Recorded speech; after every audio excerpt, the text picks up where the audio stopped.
കേരളത്തിലെ കോൺഗ്രസ് നേതാക്കളാകെ പെട്ടിരിക്കുകയാണ്. സതീശനും സുധാകരനും തമ്മിലുള്ള അംഗമൊന്ന് ഒതുങ്ങുമ്പോഴേക്കായിരുന്നു ചെന്നിത്തലയും സതീശനും തമ്മിലുള്ള മുഖ്യമന്ത്രിക്കായുള്ള അംഗം തുടങ്ങിയത്. അതൊന്നറിയപ്പോഴേക്കും കേരളത്തിലെ കോൺഗ്രസ് നേതാക്കളും ശശി തരൂരുമായി അംഗത്തിലായിരിക്കുകയാണ്.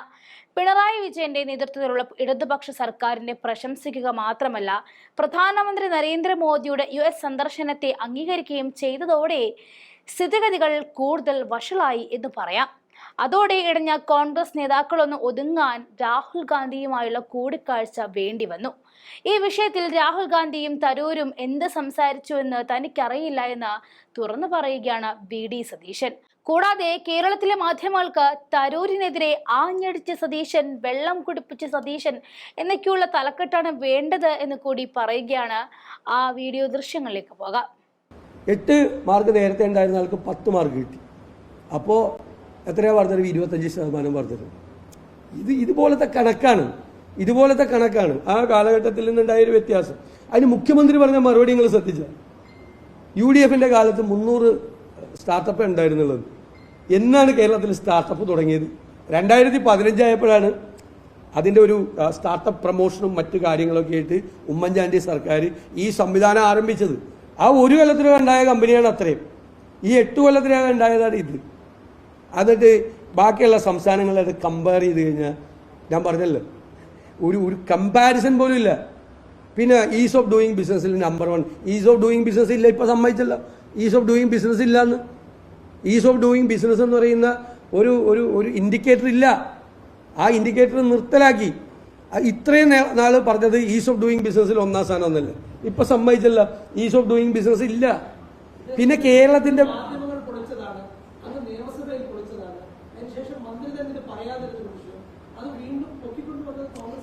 അല്ല, ഞാൻ പറഞ്ഞല്ലോ, അതിനുള്ള മറുപടി നമ്മൾ പറഞ്ഞല്ലോ, ഞങ്ങളെല്ലാം പറഞ്ഞല്ലോ.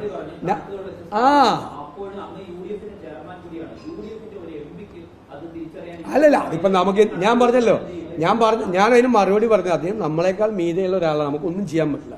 ചെയ്യേണ്ടത് ദേശീയ നേതൃത്വമാണ്. അദ്ദേഹത്തിന് അത് അവര് സംസാരിക്കുമെന്നാണ് ഞാൻ കരുതുന്നത്.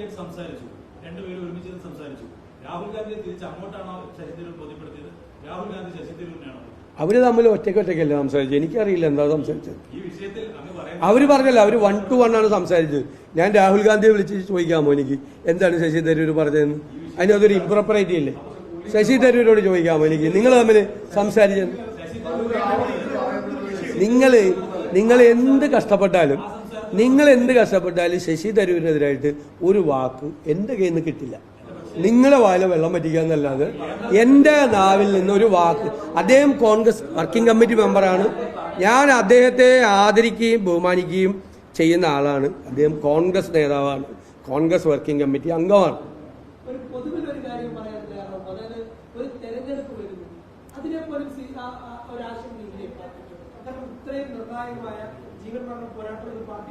അത് ഇവര് ചോദിച്ച അതേ ചോദ്യം സനകൻ കൗശലം ഉപയോഗിച്ച് വേറൊരു ചോദ്യം ചോദിച്ചിട്ട് എന്റെ മറുപടി വിചാരിക്കുകയാണ്. അതൊക്കെ ശരി, അതൊന്നും ഇതിനൊന്നും ബാധിക്കില്ല. ഞങ്ങൾക്കൊരു പ്രൊപ്പഗാൻഡ ഇതുണ്ട്, രീതിയുണ്ട്, ക്യാമ്പയിൻ ഉണ്ട്. ഞങ്ങളെടുത്ത നിലപാട് നിങ്ങൾ നോക്ക്. നാളെ ഇൻവെസ്റ്റേഴ്സ് മീറ്റ് നടത്തുക, ഞങ്ങൾ അതിനകത്ത് പങ്കെടുക്കുകയാണ്. മറ്റത് എന്താ പറയുന്നത്?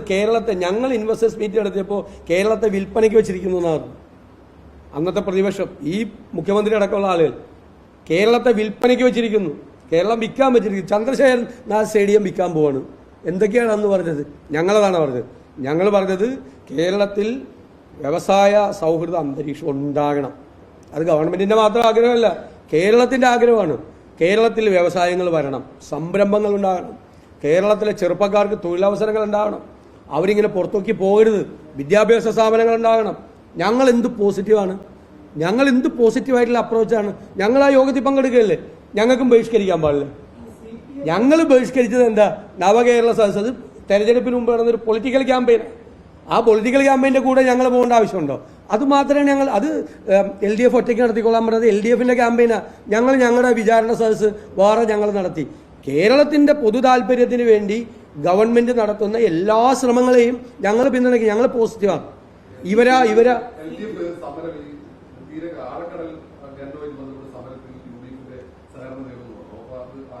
അല്ലാതെ ഞങ്ങൾ LDF-ഉമായിട്ട് ചേർന്നിട്ടുള്ള ഒരു സമരത്തിന് ഞങ്ങൾക്ക് ഒറ്റയ്ക്ക് സമരം ചെയ്യാൻ ശേഷിയുണ്ട്.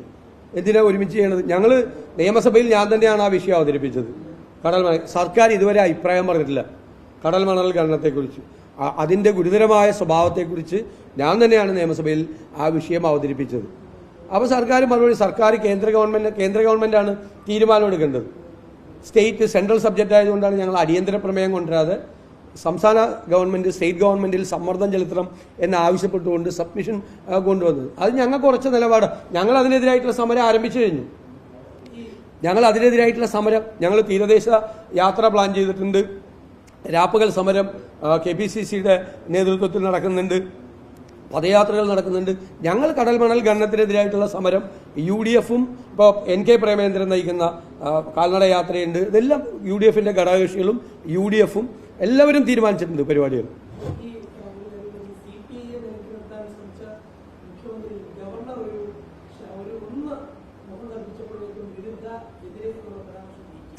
അത് നീക്കേണ്ട ആവശ്യമില്ല. കാരണം ഇന്നിപ്പോൾ നടക്കാൻ ഞാനും പങ്കെടുക്കേണ്ട അതിനകത്ത്. ഞാനാണ് മുഖ്യമന്ത്രിയോട് ആദ്യമായിട്ട് ആവശ്യപ്പെട്ടത്, കത്തെഴുതി ആവശ്യപ്പെട്ടത് കഴിഞ്ഞ നിയമസഭാ സമ്മേളനത്തിന് മുമ്പ് UGC റെഗുലേഷനെതിരായിട്ട് നിയമസഭ പ്രമേയം പാസ്സാക്കി അയക്കണം. പ്രതിപക്ഷ നേതാവ് എന്നല്ല ഞാൻ ആവശ്യം. അത് കഴിഞ്ഞിട്ട് നിയമസഭ കൂടിയപ്പോൾ പ്രമേയം പാസ്സാക്കി അയച്ചു. അപ്പോൾ ഈ ഒരു പ്ലാറ്റ്ഫോം ഇന്ന് ഉണ്ടാക്കിയിരിക്കുന്നത് UGC റെഗുലേഷൻ എതിരെയാണ്. അത് എതിരെന്നുള്ളത് ഗവർണർ പറയുമ്പോൾ എന്തിനാ മാറ്റിയെന്ന് എനിക്ക് മനസ്സിലാവുന്നില്ല. എന്തിനാ മാറ്റിയത്? എന്നാ പിന്നെ അനുകൂലം ഒന്ന് എഴുത്, എന്നാ പിന്നെ എനിക്ക് പോകാതിരിക്കും. ഞാൻ ആ മീറ്റിംഗ് പങ്കെടുക്കാതിരിക്കും. UGCക്ക് റെഗുലേഷൻ അനുകൂലമാണ് ഇന്ന് പരിപാടി നടക്കുന്നത്. എന്തിനാണ് എതിരെ എന്നുള്ള മാറ്റുന്നത്? എന്തിനാണ് ഇവരൊക്കെ വാളെടുക്കുമ്പോഴൊക്കെ പേടിക്കുന്നത്?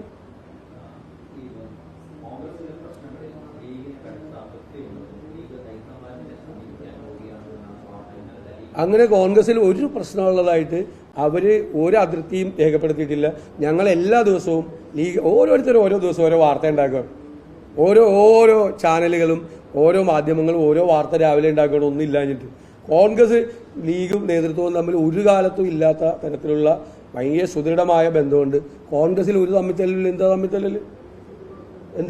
എന്ത് വഴക്കാണ് കോൺഗ്രസിലുള്ളത്? കോൺഗ്രസിൽ എവിടെയെങ്കിലും, ഞാൻ ചോദിക്കട്ടെ, കഴിഞ്ഞ 3 കൊല്ലത്തിനിടയിൽ എവിടെയെങ്കിലും ഒരു ഗ്രൂപ്പ് യോഗം ചേർന്ന കോൺഗ്രസിൽ? ആരെങ്കിലും ഏതെങ്കിലും രീതിയിൽ എന്തെങ്കിലും പ്രശ്നങ്ങൾ പറഞ്ഞോ? എന്ത് വിഷയത്തിലാണ് ഞങ്ങൾ തമ്മിൽ തർക്കം ഉണ്ടായത്? അല്ലല്ല, അത് അദ്ദേഹം പറഞ്ഞല്ലോ, ഞാൻ രാഷ്ട്രീയക്കാരനല്ല വേറൊരാളാണെന്ന് പറഞ്ഞു. ഞാൻ അദ്ദേഹമായിട്ടും തർക്കിക്കാനൊന്നുമില്ല. ഞങ്ങൾ ഗവൺമെൻറ്റുമായി പോരാടുന്നൊരു വിഷയത്തിൽ, ഞങ്ങൾ ഗവൺമെൻറ്റുമായി ഡിബേറ്റ് നടക്കുന്ന ഒരു വിഷയത്തിൽ അദ്ദേഹം ഗവൺമെൻറ്റിന് അനുകൂലമായിട്ട് ഒരു ആർട്ടിക്കിൾ എഴുതിയപ്പോൾ ആ ആർട്ടിക്കിളിൻ്റെ സ്റ്റാറ്റിസ്റ്റിക്സ് ശരിയല്ല എന്ന് ഞങ്ങൾ പറഞ്ഞു. ഞാനത് പ്രൂവ് ചെയ്തല്ലോ. അദ്ദേഹം പറഞ്ഞ സ്റ്റാറ്റിസ്റ്റിക്സ് ശരിയല്ല എന്ന്. അല്ലല്ല, വെയിറ്റ് ലെറ്റ് മീ കംപ്ലീറ്റ്. ഞങ്ങൾ എന്താ പറയുക? അദ്ദേഹം പറയുന്നത് സ്റ്റാർട്ടപ്പ് സിസ്റ്റത്തിൻ്റെ എക്കോസിസ്റ്റം വാല്യൂവിനെ കുറിച്ചാണ് പറയുന്നത്. ആ സ്റ്റാർട്ടപ്പ് സിസ്റ്റത്തിൻ്റെ എക്കോസിസ്റ്റം വാല്യൂ കേരളത്തിൻ്റെ വളരെ മോശമാണ്. $1.7 ബില്യൺ കേരളത്തിൻ്റേത്. 1590 കോടിയാണ്. 170 കോടി US ഡോളർ കേരളത്തിൻ്റെ വാല്യൂ ആകുമ്പോൾ കർണാടകം ഈ കാലഘട്ടത്തിൽ ഉണ്ടാക്കിയിരിക്കുന്ന വാല്യൂ 1590 കോടിയാണ്. ഇനി നിങ്ങൾ ഒരു കാര്യം കൂടി മനസ്സിലാക്കിക്കോ. ഈ ഇക്കോസിസ്റ്റം പറയില്ല, ഈ $1.7 ബില്യൺ ഇതിൽ ഈ $1 ബില്യൺ ഒറ്റ കമ്പനിയുടെ. ഒരു കമ്പനി കേരളത്തിൽ യൂണിക്കോൺ കമ്പനിയാണ്. യൂണിക്കോൺ കമ്പനി ആണെങ്കിൽ അതൊരു ഫിനാൻസ് കമ്പനിയാണ്. യൂണിക്കോൺ കമ്പനിയാണെങ്കിൽ $1 ബില്യൺ വരുമ്പോഴാണ്, അതിൻ്റെ വാല്യൂ വരുമ്പോഴാണ് യൂണിക്കോൺ കമ്പനിയാകുന്നത്. ഈ $1.7 ബില്യൺ കേരളത്തിൻ്റെ ഇക്കോസിസ്റ്റം വാല്യൂ എന്ന് പറഞ്ഞാൽ അത് $1 ബില്യൺ ഒരു കമ്പനിയുടെയാണ്. ബാക്കി എത്രയുണ്ട്? 0.7 ബില്യൺ. 159 ബില്യൺ അവിടുത്തെ കർണാടകത്തിലെ ഈ കണക്കിൽ. പിന്നെ ഞാൻ പറഞ്ഞു 254% വളർച്ച. അത് ആരാണ് ആ വളർച്ചയെക്കുറിച്ച് പറഞ്ഞത്? ഒരു കമ്പനിയാണ്. ആ കമ്പനിയാണ് ഇത് സ്റ്റഡി ചെയ്തിട്ട് റിപ്പോർട്ട് ചെയ്തത്. ആ കമ്പനിയുടെ ക്ലയൻ്റാണ് ഈ കേരളത്തിലെ ഈ സ്റ്റാർട്ടപ്പ് മിഷൻ. ആണ് അല്ല, അത് അദ്ദേഹത്തിൻ്റെ ഇത്. ഞാനത് അദ്ദേഹവുമായിട്ട് കൊമ്പ് കോർക്കാനോ വഴക്കിടാനോ ഒന്നും ഞങ്ങളില്ല. അത് അദ്ദേഹം വർക്കിംഗ് കമ്മിറ്റി മെമ്പറാണ്. കോൺഗ്രസിൻ്റെ വർക്കിംഗ് കമ്മിറ്റി മെമ്പറാണ്. അദ്ദേഹത്തോട് സംസാരിക്കേണ്ടത് അഖിലേന്ത്യാ കോൺഗ്രസ് നേതൃത്വമാണ്. ഞങ്ങളൊക്കെ അതിനേക്കാളൊക്കെ വളരെ താഴെ പൊസിഷനിൽ നിൽക്കുന്ന ആളാണ്, ഞങ്ങളുടെയൊക്കെ മീതെ നിൽക്കുന്ന ഒരാളാണ്. അദ്ദേഹത്തെ ശാസിക്കാനോ അദ്ദേഹത്തെ ഉപദേശിക്കാനോ അദ്ദേഹത്തിനെ തിരുത്താനോ ഒന്നും ശേഷിയുള്ള ആളുകളല്ല ഞങ്ങൾ. അല്ല, അദ്ദേഹത്തിന് ഉള്ള ആളുകളല്ല ഞങ്ങൾ അദ്ദേഹവുമായിട്ട് ഒരു തർക്കത്തിനും പോകുന്നില്ല. അദ്ദേഹമായിട്ട് ഒരു തർക്കത്തിനും ഞങ്ങളാരും പോകുന്നില്ല. ഞങ്ങളുമായിട്ട് അദ്ദേഹം അത് അദ്ദേഹത്തിൻ്റെ അഭിപ്രായം. അദ്ദേഹം അത് ബാക്കിയുള്ളൊരു വിലയിരുത്തട്ടെ. അദ്ദേഹം പറഞ്ഞത് എന്താണ്?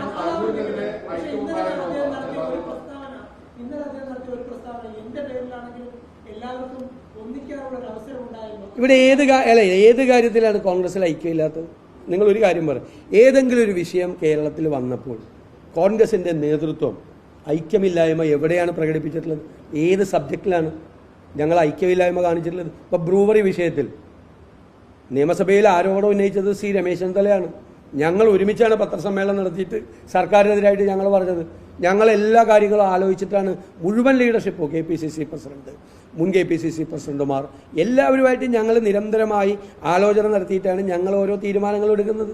ഞങ്ങൾ തമ്മിൽ എവിടെയാണ് തർക്കം? ഓരോ വാർത്തകൾ വരുന്നതിന് ഞങ്ങൾ എന്ത് ചെയ്യാൻ പറ്റും? ഞങ്ങൾ തമ്മിൽ പ്രശ്നമുണ്ടെന്ന് പറഞ്ഞൊരു വാർത്ത വന്നാൽ ഞങ്ങൾ എന്ത് ചെയ്യാൻ പറ്റും? ചില മാധ്യമങ്ങളിൽ എല്ലാ ദിവസവും വാർത്ത അതാണ്. ഞങ്ങൾ എന്ത് ചെയ്യാൻ പറ്റും? ഞങ്ങൾ ഒരുമിച്ച് അതെനിക്കറിയില്ല. ഞാൻ പറഞ്ഞില്ലേ, ഞാൻ അദ്ദേഹത്തെ തിരുത്താനുള്ള ആളല്ല. അദ്ദേഹത്തെ തിരുത്തുകയോ അല്ലെങ്കിൽ അദ്ദേഹത്തെ ഉപദേശിക്കുകയോ അദ്ദേഹത്തെ ശാസിക്കുകയോ ഒന്നും ചെയ്യേണ്ട ആളുകളല്ല ഞങ്ങൾ. അത് ചെയ്യേണ്ടത് കോൺഗ്രസ് നേതൃത്വമാണ്. അവരെന്ത് തീരുമാനം എടുത്താലും ഞങ്ങൾക്ക് ഇതാണ്.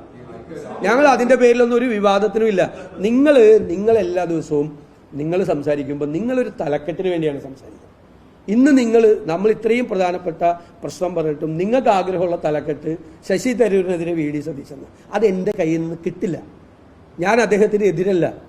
അദ്ദേഹത്തെ ഇവിടെ മത്സരിക്കുന്ന സമയത്ത് അദ്ദേഹത്തെ വിജയിപ്പിക്കുന്നതിന് വേണ്ടി ഏറ്റവും കഠിനാധ്വാനം ചെയ്ത ഒരാളാണ് ഞാൻ. അദ്ദേഹം തന്നെ പറഞ്ഞിട്ടുണ്ട്, ഏറ്റവും കഠിനാധ്വാനം ചെയ്ത ഒരാളാണ് ഈ തിരുവനന്തപുരത്ത്. ഏതെല്ലാം രീതിയിലാണ് ചെയ്തതെന്ന് അറിയാം. ഞാൻ കോൺഗ്രസിൻ്റെ ഒരു MP ആണ്, അദ്ദേഹം വർക്കിംഗ് കമ്മിറ്റി മെമ്പറാണ്. എന്നേക്കാൾ മീതെയുള്ള ഒരു നേതാവാണ് അദ്ദേഹത്തെ. ഞാനത് അന്നേ പറഞ്ഞത് ഒരു സ്റ്റാറ്റിസ്റ്റിക്സ് തെറ്റുണ്ടെന്ന്. ഞാൻ അത്രയും മാത്രമേ പറഞ്ഞുള്ളൂ.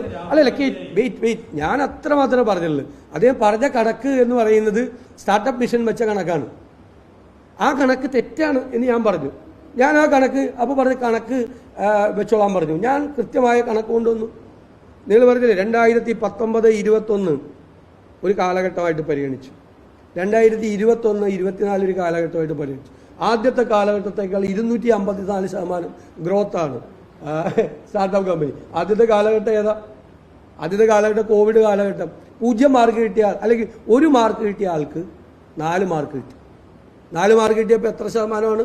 300% അല്ലേ? 300% വർധനവ്.